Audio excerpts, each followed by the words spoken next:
শনিবারের দুপুরে ঝমঝমিয়ে বৃষ্টি চলছে এই মুহূর্তে দীঘার সৈকতে।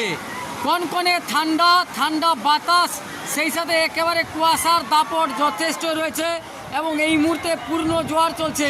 দীঘায় ব্যাপক উত্তাল সমুদ্র, মাত্র হাতে গোনা কয়েকজন পর্যটক সমুদ্র স্নান করছেন। তাছাড়া হাজার হাজার পর্যটক যারা দীঘায় বেড়াতে এসেছেন তারা কিন্তু সৈকত সরলে দাঁড়িয়ে রয়েছেন, ঘোরাফেরা করছেন ছাতা মাথায় দিয়ে। লাগাতার বৃষ্টি চলছে গতকাল দুপুর থেকে দীঘার সমুদ্র উপকূলে।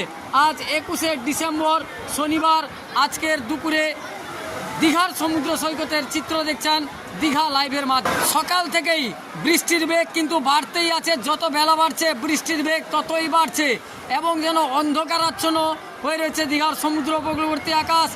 প্রচণ্ড কুয়াশা তো রয়েছেই, সেই সাথে বৃষ্টি এবং এই মুহূর্তে ব্যাপক উত্তাল